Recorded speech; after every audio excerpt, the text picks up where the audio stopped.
السلام علیکم ورحمۃ اللہ وبرکاتہ۔ ہم آپ کو فہم و حفظ مضامین قرآن کورس کے لیکچر نمبر 3 میں خوش آمدید کہتے ہیں۔ امید کرتے ہیں کہ ہمارا یہ سفر ہم سب کو قرآن مجید کے قریب کرے گا اور ہم سب پر قرآن مجید کے علوم اور مضامین واضح ہونے میں مددگار ثابت ہوگا۔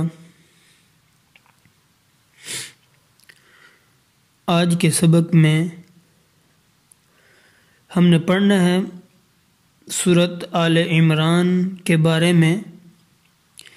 یہ ایک مدنی سورت ہے۔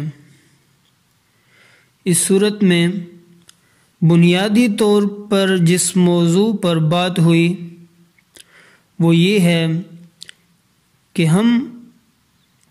اللہ تعالیٰ نے جو ہمیں ایک زندگی گزارنے کا ڈسپلن اور ضابطہ حیات جو دیا ہے، اس پر ثابت قدم کیسے رہیں گے اور اس میں ہماری خارجہ پالیسی کیا ہوگی اور داخلہ پالیسی کیا ہوگی، اور اس میں جو اسلام سے باہر بے دین لوگ جو ہیں وہ کس طرح سازشیں کریں گے اسلام کے خلاف اور ہمیں فکری طور پر نیچے دکھانے کی کوشش کریں گے، تو کس طرح ہم نے اپنے آپ کو مضبوط کرنا ہے وہاں، اور اندرونی طور پر ہمیں کس طرح کے چیلنجز کا سامنا کرنا پڑ سکتا ہے اور کس طریقے سے وہاں ہم نے اپنے آپ کو مضبوط اور ثابت قدم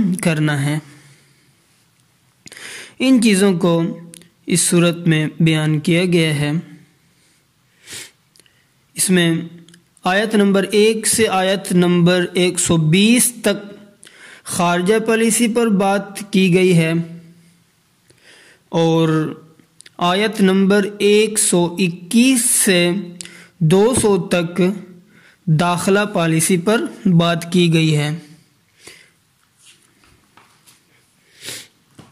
مثلا آیت نمبر 1 سے آیت نمبر 6 تک اللہ تعالیٰ کی قدرت اور اللہ تعالیٰ کی وحدانیت کو بیان کیا گیا ہے کہ وہی ذات وحدہ لا شریک ہے، اور آیت نمبر 7 سے 9 تک لوگوں کی قرآن مجید کے حوالے سے قسموں کا بیان ہے کہ وہ کون سے لوگ ہیں جو متشابہات، جو ان آیات کے پیچھے چلتے ہیں جو متشابہات ہیں، اور وہ کون سے لوگ ہیں جو محکم آیات کو فالو کرتے ہیں، اور اسی طریقے سے مؤمنین کیا دعا کرتے ہیں، کس طریقے سے اللہ تعالیٰ کے سامنے آہوزاری کرتے ہیں، دعائیں مانگتے ہیں، اس کا بیان ہے۔ اور پھر آیت نمبر 10 سے 17 تک کافروں کا انجام بھی بتایا گیا، اور ساتھ ساتھ ان کا خواہشات کے ساتھ جو تعلق ہے اور دین پر چلنے میں ان کے لیے جو رکاوٹیں ہیں۔ زُيِّنَ لِلنَّاسِ حُبُّ الشَّهَوَاتِ مِنَ النِّسَاءِ وَالْبَنِينَ وَالْقَنَاطِيرِ الْمُقَنطَرَةِ مِنَ الذَّهَبِ وَالْفِضَّةِ وَالْخَيْلِ الْمُسَوَّمَةِ وَالْأَنْعَامِ وَالْحَرْثِ، ان چیزوں کو بیان کیا گیا۔ اس آیت میں ان چیزوں کو بیان کیا گیا جو دین پر چلنے میں رکاوٹ ثابت ہوتی ہیں، اور آیت نمبر 18 سے 20 تک اللہ تعالیٰ کی وحدانیت کو بیان کرتے ہوئے ایک دلیل کو قائم کیا گیا۔ پھر آیت نمبر 21 سے 25 تک انبیاء کو، انبیاء کرام علیہم الصلاۃ والتسلیم کو قتل کرنا اور اہل کتاب کی نیچر کو ان کی طبیعت کو بیان کیا گیا کہ ان کی طبیعت کیسی ہے اور انہوں نے کیوں انبیاء کرام علیہم الصلاۃ والسلام کو قتل کیا اور اہل حق کو انہوں نے کیوں قتل کیا۔ آیت نمبر 26 اور 27 میں یہ بتایا گیا کہ اللہ تعالیٰ کی قدرت ہر چیز پر ہے، اور آیت نمبر 28 سے 30 تک مسلمان کفار سے دوستی رکھ سکتے ہیں یا نہیں، اس مسئلے کو سمجھایا گیا۔ اور آیت نمبر 31 اور 32 میں اللہ تعالیٰ کی محبت کا پھل اور ثمرہ بیان کیا گیا۔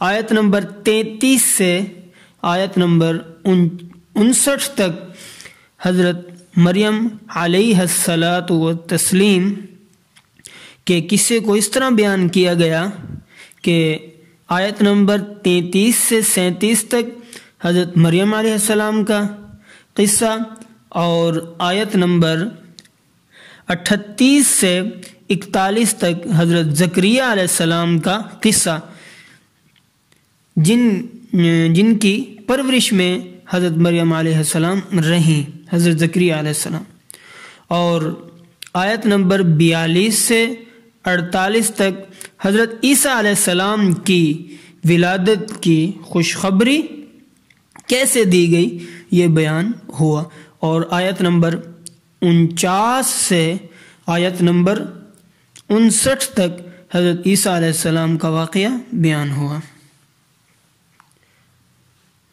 آیت نمبر 60 سے 91 تک اہل کتاب کی بات ہے۔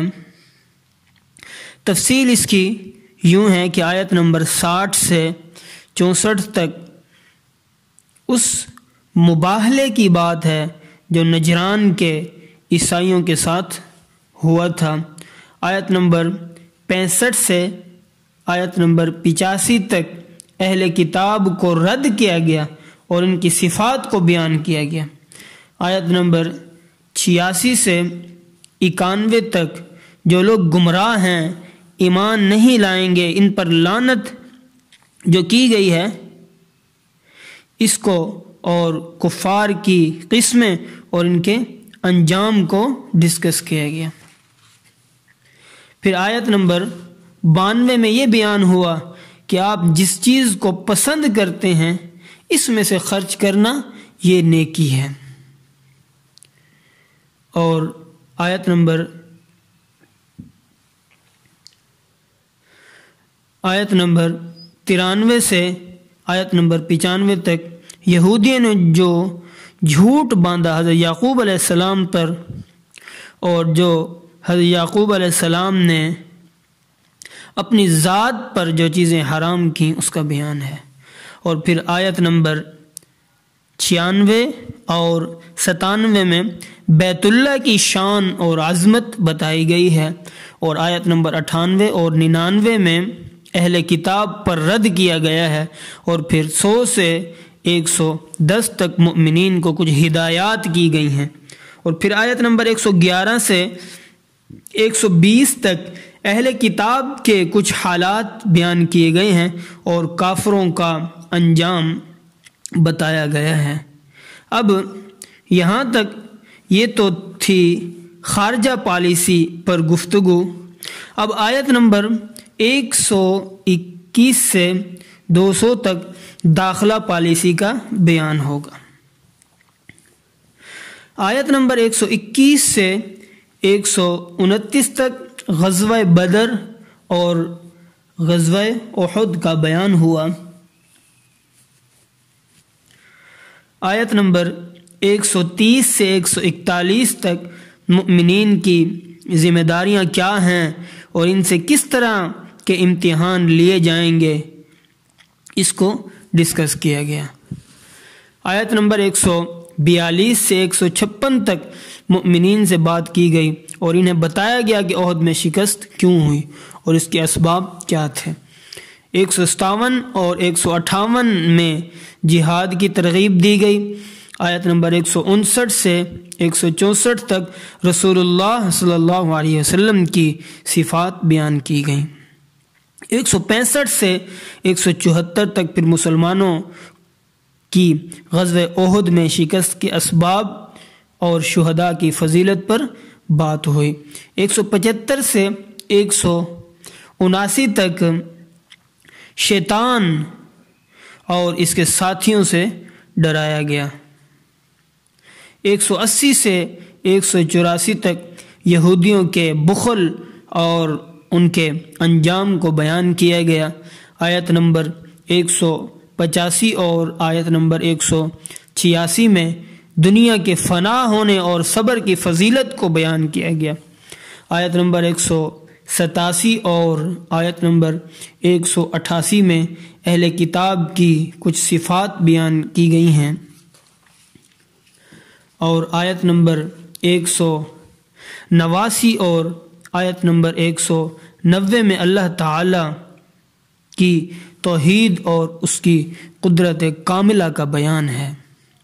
آیت نمبر 191 سے 195 تک جو عقل والے لوگ ہیں ان کی کچھ خصوصیات کو بیان کیا گیا ہے۔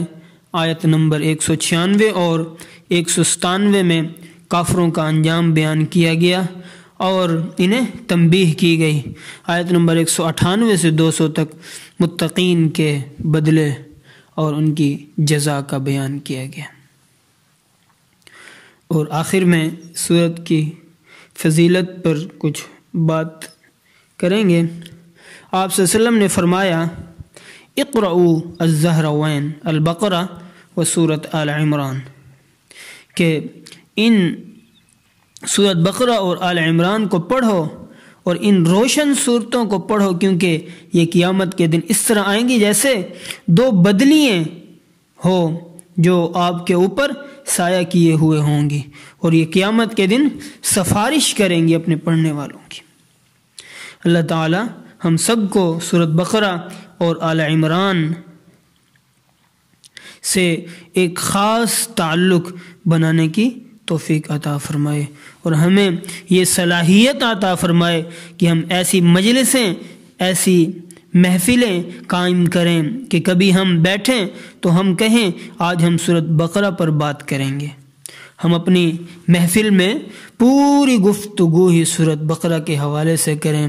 اسی طرح کسی محفل میں آپ سورت آل عمران کے مضامین پر اپنے دوست احباب سے، گھر والوں سے گفتگو کریں اپنے، اور انہیں بھی یہ بتائیں کہ اس صورت میں یہ مضامین اللہ رب العزت نے بیان فرمائے ہیں۔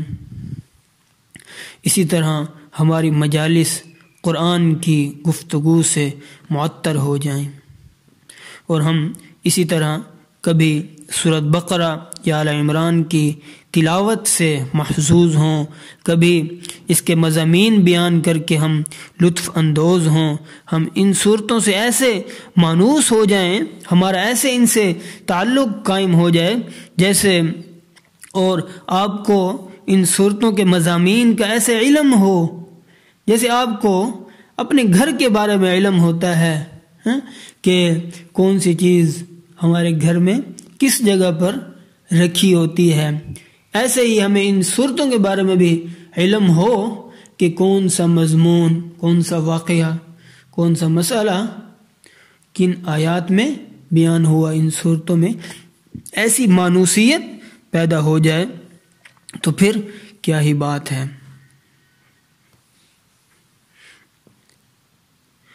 آخر میں اللہ رب العزت سے دعا گو ہوں کہ اللہ رب العزت ہمیں جو پڑھا ہے، سیکھا ہے، اس پر عمل کرنے کی توفیق عطا فرمائے۔ والسلام علیکم ورحمۃ اللہ وبرکاتہ۔